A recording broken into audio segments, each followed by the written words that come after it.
Glória a Deus, povo de Deus. Que bom ter aqui vocês conosco para mais um culto, para cultuarmos a Deus juntos e meditarmos na palavra de Deus. Que a graça e a paz do nosso Senhor Jesus Cristo esteja com todos vocês. Antes de nós iniciarmos, vamos fazer uma oração breve, uma oração para que você abra o seu coração, para que a palavra de Deus penetre no seu coração. E que toda a sua casa, onde você estiver, seja cheio da presença de Deus. Então vamos orar rapidamente. Senhor Jesus, ó Pai, eu quero diminuir, Pai, para que o Senhor cresça. Use a minha vida como canal de bênçãos, Pai. Pai, que no nome do Senhor Jesus, Pai, que todas as vidas, Pai, sejam alcançadas através do Teu Evangelho, Senhor. E que as pessoas venham ser cheias da presença de Deus, Pai. É isso que nós ansiamos, Pai. Que a Tua glória, Pai, inunda a casa de cada um, Pai. Em nome de Jesus. Amém, amém. Glória a Deus, povo de Deus. Que Deus abençoe a vida de cada um de vocês. Hoje eu quero trazer um tema muito específico. A quem você tem dado ouvidos? Esse tema foi no decorrer da minha semana. Eu estava indo na academia e eu estava estudando sobre o tempo, sobre quem nós temos dado ouvido, até mesmo para um determinado treino de academia. Eu estava pensando sobre isso e eu quis trazer esse tema para o dia de hoje, que é um tema muito específico, porque nos dias de hoje, as pessoas no qual estamos dispostos a ouvir, pesquisar na internet, eu quero ouvir essa pessoa, eu quero ouvir essa outra pessoa, vai influenciar na nossa vida, no decorrer da nossa caminhada com Cristo. Então é muito importante nós sabermos quem nós temos dado ouvido, porque temos amigos que irá também nos dar alguns conselhos, algumas direções que nós precisamos ter respaldo. Será que vai ser válido? Será que não vai ser? E hoje eu quero trazer isso para nós. Eu quero que vocês abram a Bíblia de vocês. Para mim, em Marcos 8, vamos ler. Essa passagem aqui é muito importante na Bíblia, porque é a passagem no qual Deus está falando com seus discípulos. Marcos 8, versículo 31. E essa semana também eu estudei muito o livro de Marcos, estou estudando ainda. Muito interessante, muito legal. Porque Marcos ele conta de uma visão diferente dos outros três evangelhos. E ele é mais direto, mais específico no caminhar com Cristo. Ele vai direto ao ponto. Então vamos lá, Marcos 8, versículo 31. E lá fala assim, ó. Então ele começou a ensinar-lhes que era necessário que o Filho do Homem sofresse muitas coisas e fosse rejeitado pelos líderes religiosos e pelos chefes dos sacerdotes e pelos mestres da lei, fosse morto e 3 dias depois ressuscitasse. Aqui Jesus começou a falar com seus discípulos que ele seria morto e ele ressuscitaria. E ele ia sofrer muitas coisas. E no versículo 32, vamos ler. Ele falou claramente a respeito. Então Pedro, chamando-o à parte, começou a repreendê-lo. Aqui que eu quero entrar no tema da pregação. Porque aqui, quando Jesus acaba de falar com os seus discípulos, Pedro chega até Jesus, chama ele e começa a repreender Jesus. Com certeza o assunto que Pedro estava falando, não, Jesus, você não precisa fazer isso não. Para que você vai morrer? Não, quem tem que morrer são eles, por eles mesmos. Nós continuamos fazendo os sacrifícios antigos, você não vai precisar morrer para a salvação da humanidade, para salvar o povo. E Pedro começa a questionar Jesus e repreender Jesus naquele momento. Olha o que Jesus fala para ele, versículo 33. Jesus, porém, voltou-se, olhou para os seus discípulos e repreendeu Pedro, dizendo, para trás de mim, Satanás. Você não pensa nas coisas de Deus, mas nas dos homens. Isso aqui é muito importante. Quando nós começamos a caminhada com Cristo, as pessoas não entendem que hoje nós entregamos as nossas vidas para Deus. Nós não vivemos de acordo com o que nós vivíamos antes. Nós vivíamos para fazer a vontade de Deus. E aqui Jesus, ele fala nitidamente, claramente, que Satanás se apoderou-se de Pedro naquele momento, porque ele estava fazendo algo que ia arruinar toda a história da humanidade, se isso acontecesse. Por isso que Jesus, ele diz logo, para trás de mim, Satanás. Você não pensa nas coisas de Deus, mas nas dos homens. 34. Então ele chamou a multidão, os discípulos, e disse: se alguém quiser acompanhar-me, negue-se a si mesmo, tome a sua cruz e siga-me. Pois quem quiser salvar a sua vida, a perderá. Mas quem perder a sua vida por causa e pelo evangelho, a salvará. Pois que adianta ao mundo ganhar o mundo inteiro e perder a sua alma? Ou o que o homem poderia dar em troca de sua alma? Se alguém se envergonhar de mim e das minhas palavras nesta geração adúltera e pecadora, o Filho do Homem se envergonhará dele quando vier na glória de seu Pai, com os santos anjos. Povo de Deus, aqui, Cristo, ele fala com a multidão e fala com os seus discípulos. Vocês querem uma vida que vai te levar à salvação? Negue-se a si mesmo. Aqui ele fala com a multidão inteira. Ele fala com todos.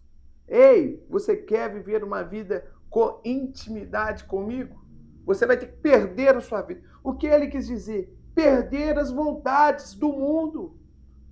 A vontade das coisas que estão no mundo. Ele quer que você viva uma vida com intimidade, um relacionamento íntimo com ele. A Bíblia, ela sempre vai nos mostrar que todos os apóstolos, todos os profetas, todas as pessoas, e principalmente Jesus, sempre mostravam que a intimidade de relacionamento íntimo com o Pai. Então, aqui nós vemos claramente, você quer ganhar a sua vida? É a salvação. Quer ganhar essa salvação? Você vai ter que perder essa vida, a vida mundana, a vida pecaminosa nesse mundo adúltero, que nem nós lemos aqui. E muito interessante, o versículo 36 e o 37. Pois que adianta o homem ganhar o mundo inteiro e perder a sua alma? Então aqui, Cristo deixou claro para nós que viria esse tempo no qual nós teríamos essa tecnologia, no qual nós conheceríamos pessoas mundialmente conhecidas. Presidentes de países, jogadores, cantores, pessoas famosas. E aqui ele diz claro que adianta ganhar o mundo inteiro. A pessoa pode fazer turnê ao mundo inteiro. A pessoa pode ganhar a Copa do Mundo que está por vir. Pode ter a fama, pode ganhar a bola de ouro, pode fazer todas as coisas. Do que adianta ganhar o mundo inteiro e perder a sua alma. E olha o que o 37 ainda vai dizer. Ou que o homem poderia dar em troca de sua alma. Você já pensou nisso? Se você perder a sua alma sem a salvação, sem negar a si mesmo, sem querer viver para Cristo, você perder a sua salvação. O versículo 38, se alguém se envergonhar de mim e das minhas palavras, meu Deus, isso aqui é muito forte. Porque isso aqui nós vamos ver no cotidiano das pessoas que servem a Deus. As pessoas que têm que ser exemplo aqui na terra. O cristão, ele tem que ser um mini Cristo. Ele tem que tentar o máximo possível ser o mais próximo de Cristo. E aqui é claro para nós, você terá vergonha do Evangelho? As pessoas irão te perguntar, você é de que religião? Será que você vai recuar? Não, eu sou cristão, eu prego o Evangelho, eu sou cristão evangélico. Eu anuncio Jesus Cristo. Eu tenho uma religião. As pessoas hoje em dia, elas não querem falar mais disso. Mas e o preço que foi pago lá atrás? Pelo apóstolo Paulo, pelos seus 12 discípulos, todos esses mártires que morreram por causa da religião, que é Cristo, que é o que? É o Evangelho. As pessoas hoje em dia elas não querem falar isso. Não, eu não tenho religião. Não, nós temos. Nós somos os cristãos evangélicos, que estamos aqui para anunciar as boas novas, que é o Evangelho. As pessoas elas querem fazer de tudo para parecer que não temos uma religião, não. E o preço que foi pago. Nos dias atuais, se nós formos em qualquer região do mundo, você vai ter vergonha do Evangelho? Em qualquer lugar do mundo? Será que você negaria a si mesmo? A ponto de morrer pelo Evangelho? Aqui é isso que Cristo está falando. Na sequência desse mesmo versículo, vamos ler o 38 novamente. Se alguém se envergonhar de mim e das minhas palavras nesta geração adúltera e pecadora, o Filho do Homem se envergonhará dele quando vier na glória de seu Pai com os santos anjos. O que você vai preferir? Perder a sua vida aqui, mas ser honrado na glória de Deus? Ou Cristo vai se envergonhar de você perante os anjos? Cristo, ele quer te dar a salvação, mas você tem que fazer. Por onde? Ele vai nos instruir através da palavra de Deus. Por isso que em todo o tempo eu chamo vocês para que eu possa ajudar vocês, para que nós possamos caminhar juntos. E eu quero também ler com vocês mais um versículo que está em Romanos 8. Romanos 8. Abre aí a Bíblia de vocês, Romanos 8. Romanos 8, não, perdão, gente. Romanos capítulo 1, o versículo 13, que nós iremos ler.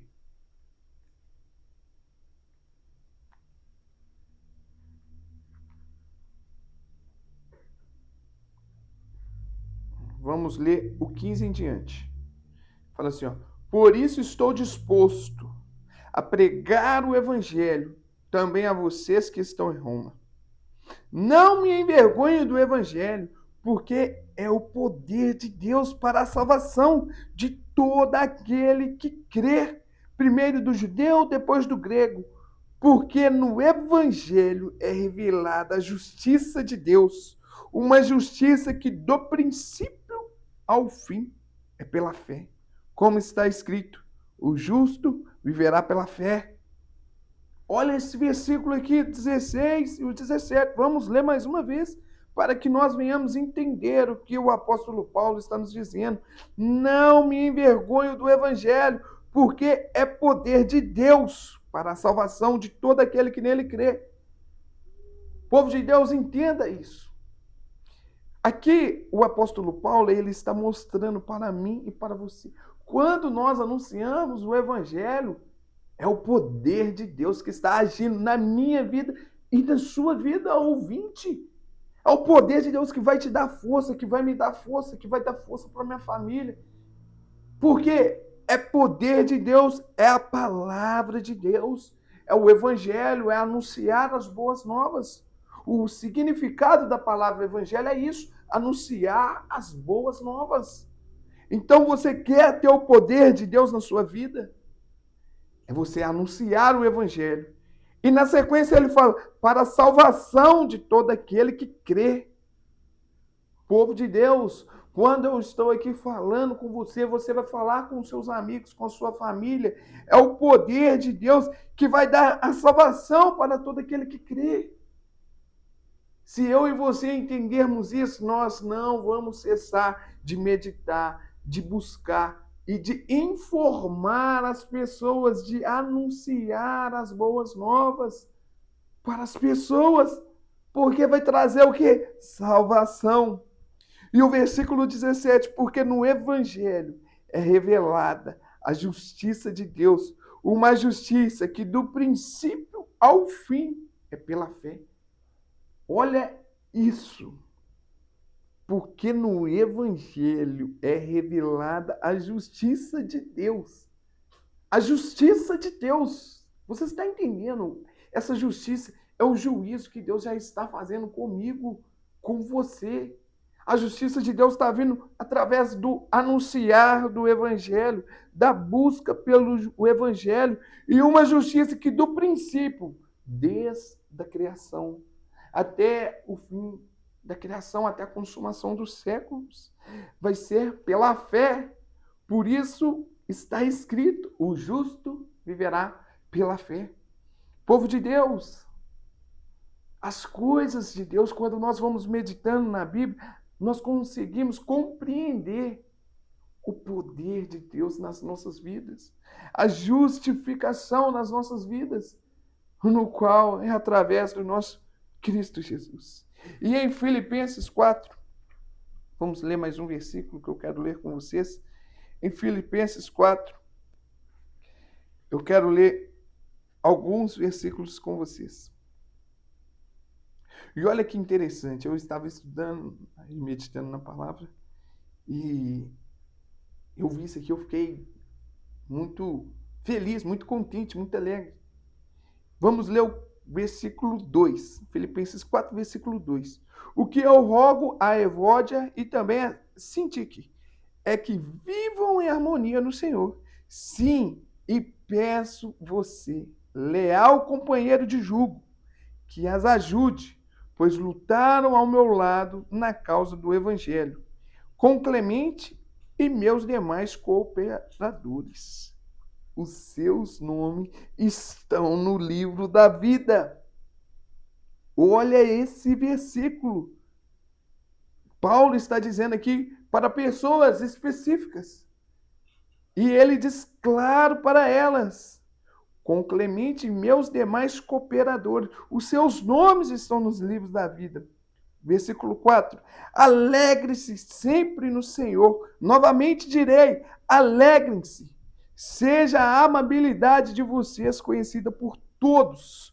Perto está o Senhor.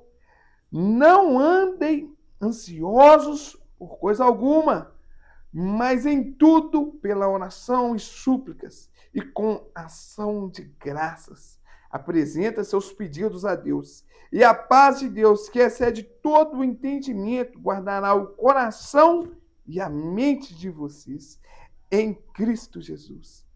Aleluia! Alegre-se! Você é servo de Deus, você é filho de Deus. Você tem intimidade, relacionamento íntimo com Deus.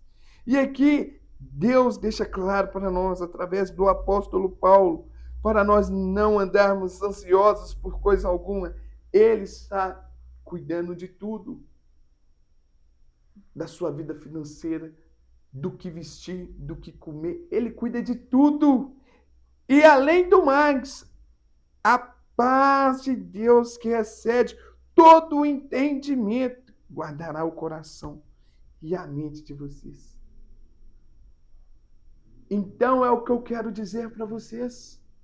Lá no começo, como eu comecei ministrando para vocês, o tema, a quem vocês têm dado ouvido. E aqui eu quero dizer para vocês, ore para Deus, busque nas Escrituras, ouçam pessoas que têm intimidade com Deus para que elas possam te direcionar ao caminho certo. Aqui Cristo deixou, aqui o apóstolo Paulo deixou claro para mim e para você, para que nós não precisamos andar ansiosos por coisa alguma. Nós precisamos confiar em Cristo. E através dele, a paz que excede todo o entendimento guardará o nosso coração e a nossa mente. Nós não iremos andar confusos na hora das decisões. Nós não iremos pensar demais na hora de fechar um acordo. Se você tiver intimidade, busca com Deus, Deus te direcionar, vai te direcionar para que você faça o melhor acordo, o melhor negócio. Busque intimidade com Deus. Eu falo com as pessoas que até mesmo numa hora de uma prova, você busque intimidade, busca orar. Deus vai fazer que a sua memória lembre de coisas que você estudou. E mais uma vez eu quero dizer isso. Alegrem-se no Senhor. Alegre-se sempre. E seja a amabilidade de vocês conhecidas por todos. Perto está o Senhor. É isso que nós temos que vivenciar. Não se envergonhar do Evangelho, e sim amar o próximo, amar todos. E essa amabilidade de vocês vai ser conhecida por todos. Porque perto está o Senhor, de você, da sua casa, da sua família. Então nunca deixe de anunciar o Evangelho. Não se envergonhe, e sim se alegre, porque esse Evangelho é poder de Deus para as pessoas, para a salvação. É o que eu falo sempre em Josué 1. Ele vai dizer que através da minha vida muitas pessoas seriam salvas. Ele fala através de você, Josué, muitas pessoas serão salvas. Então, através de você, meu querido ouvinte, meu irmão em Cristo Jesus, através da sua vida, sua família, os seus amigos, todos primos, tios, serão alcançados através do Evangelho, o poder de Deus para a salvação de todos eles. Então nunca cesse de orar, de clamar. Esse versículo aqui mesmo vai dizer, o versículo 6, não andem ansiosos por coisa alguma, mas em tudo, pelas orações e súplicas, e com ações de graça, apresentem seus pedidos a Deus. Eu falo que eu sou testemunho de oração. Os meus livramentos que eu tive no decorrer da minha vida foi através das orações e das súplicas. Tanto da minha mãe, quanto do meu pai, quanto da minha avó. E também dos pastores que eu tive. Eu creio que muitos deles orou para mim no decorrer de um grande tempo. E hoje estou aqui para servir a Deus o resto da minha vida. Então que eu e você entenda isso. Não se envergonhe do Evangelho de algum, porque é poder de Deus. Então que Deus venha te abençoar. Que você venha ter uma semana de vitória, uma semana extraordinária. E que você possa buscar e meditar no decorrer dessa semana o poder de Deus, o Evangelho, anunciar a salvação para as pessoas. Que Deus te abençoe.